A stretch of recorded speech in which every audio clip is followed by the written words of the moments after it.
இந்த ஹஜ்ஜுடைய கடமையை நிறைவேற்றக்கூடியவர்கள் பெருமைக்காக இந்த ஹஜ்ஜை செய்துவிடக் கூடாது. இந்த ஹஜ்ஜி அல்லாஹ்வுக்காக வேண்டி நபிகள் நாயகம் ஸல்லல்லாஹு அலைஹி வஸல்லம் அவர்கள் எப்படி வழிகாட்டினார்களோ அப்படி அந்த ஹஜ்ஜை அவர்கள் செய்கின்ற போது நிச்சயமாக அந்த ஹஜ்ஜி ஹஜ்ஜும் மப்ரூர், ஏற்றுக்கொள்ளப்பட்ட ஹஜ்ஜாக அல்லாஹ்விடத்திலே ஆகிவிடும். இஹ்லாஸான எண்ணம் கிடையாது, மன தூய்மை கிடையாது. எல்லோரும் ஹஜ்ஜி செய்கிறார்கள், நானும் செய்கிறேன், எனக்கு ஒரு ஹாஜி பட்டம் தரப்பட வேண்டும், எல்லோரும் என்னை ஹாஜியார் என்று அழைக்க வேண்டும் என்ற நோக்கத்தோடு அவர் செய்கிறார்.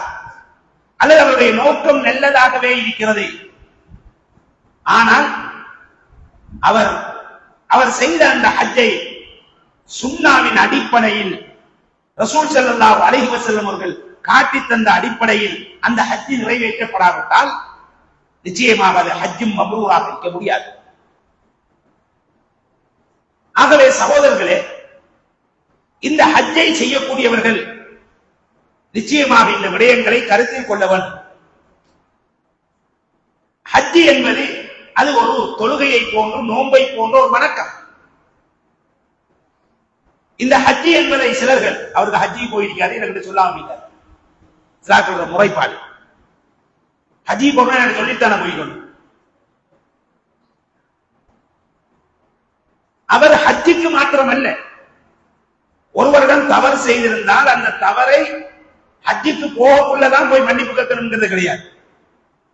அது எப்போதும் அவர் செய்து கொண்டே இருக்க வேண்டும். மரணம் அவருக்கு ஹஜ்ஜிக்கு பின்னால் அமர முடியாது,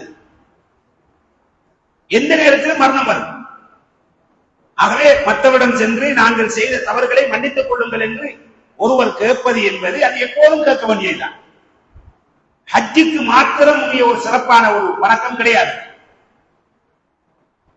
ஆகவே சகோதரர்களே, இந்த விடயத்தை நாங்கள் உள்வாங்க வேண்டும். இன்னும் நம்முடைய சகோதரர்கள் அதிகமானவர்கள் கடன் இருக்கின்ற போது ஹஜ்ஜி அவர்கள் மீது கடமை கிடையாது, தெளிவாக விளங்க வேண்டும். உங்கள் மீது கடன் இருந்தால் நீங்கள் முதல் செய்ய வேண்டியது கடனை நிறைவேற்றுவீர்கள். நீங்கள் ஹஜ்ஜிக்கு போக வேண்டிய அவசியம் கிடையாது. உங்களுடைய ஹஜ்ஜி, நீங்கள் கடன் ஹஜ்ஜி செய்து மரணித்து விட்டீர்கள், உங்களுடைய ஹஜ்ஜி ஏற்றுக்கொள்ளப்படுமா? இவர் கடன் தந்தவர் உங்களை மன்னித்தால் தான் உங்களுக்கு சொர்க்கம். ஆகவே கடனோடு ஹஜ்ஜி செய்ய வேண்டிய அவசியம் கிடையாது. நீங்கள் செய்ய வேண்டியது கண்டிப்பாக கடனைத்தான் நிறைவேற்ற வேண்டும்.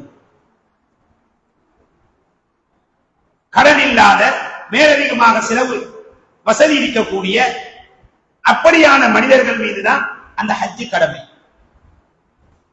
இன்னும் சிலர்களுடைய நிலைப்பாடு என்ன? சில ஊர்களில் ஹஜ்ஜுக்கு சென்றவர்கள் வட்டிக்கு காசு வேண்டியும் ஹஜ்ஜுக்கு போயிருக்கிறார். இது எதனால் இதெல்லாம் வருகிறது? தனக்கு ஒரு ஹாஜி பட்டம் வேண்டும் என்று நினைப்பதனால்.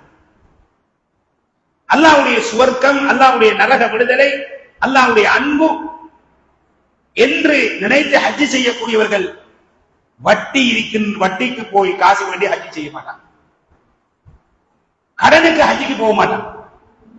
இதுல இன்னும் ஒரு பிரச்சனை இருக்கிறது. தவறு செய்யக்கூடியவர்கள், ஹஜ்ஜி முகவர்கள் அவரிடத்திலே சென்று 10 லட்சம் தாங்க முன்னுக்கு, நீங்க பிறகு தாங்க மிச்ச காசு, இதே உங்களுக்கு தேவையில்லாத. அவருக்கு ஹஜ்ஜுடைய வசதி இருந்தால் தானே ஹஜ்ஜி கடமை. அவரை ஏன் கொண்டு சும்மா ஒன்று தள்ளுறீங்க? நீங்க உழைக்க வேண்டும் என்பதற்காக வேண்டி அவனை கடனாளியாக ஆக்கி அவனை அதுக்கு பிறகு வந்து என்ன செய்யறது? ஹஜ்ஜி செஞ்சுட்டு வந்துட்டாரு, காசு தரல. இல்லை, இவர் ஒரு ஹாஜியார். ஆகவே அன்புக்குரிய இஸ்லாமிய சகோதரர்களே, இந்த விடயத்தில் நாங்கள் கவனமாக இருக்க வேண்டும். கடனுக்கு ஹஜ்ஜி செய்ய வேண்டிய அவசியம் கிடையாது. உங்களுக்கு உதாரணத்துக்கு 20 லட்சம் இந்த முறை உங்களிடத்திலே மேலதிகமாக இருக்கிறது என்று இருந்தால் நீங்கள் ஹஜ்ஜிக்கு சென்று வரலாம். கடனுக்கு ஹஜ்ஜி செய்ய வேண்டிய அவசியம் கிடையாது. கடன் எடுத்து செய்ய வேண்டிய அவசியம் கிடையாது. யாரும் ஹஜ்ஜுக்கு போறவங்க ஒரு 10 லட்சம் ரூபாய் கடன் தாங்கன்னு கேட்டா கொடுக்க வேண்டிய அவசியம் கிடையாது. அவருடைய வெகுமதி அவருக்கு கொடுக்க வேண்டிய கடன் தான் கொடுக்கும். அது வரும் உதவிதாரன். ஏன் அப்படி ஒரு சிரமத்தை நீங்க ஏற்படுத்திக் கொள்கிறீர்கள்? அல்லாஹ் உள்ளங்களை அறிந்தவனாக இருக்கிறார். இந்த விடயத்தில் கவனமாக நாம் இருக்க வேண்டும்.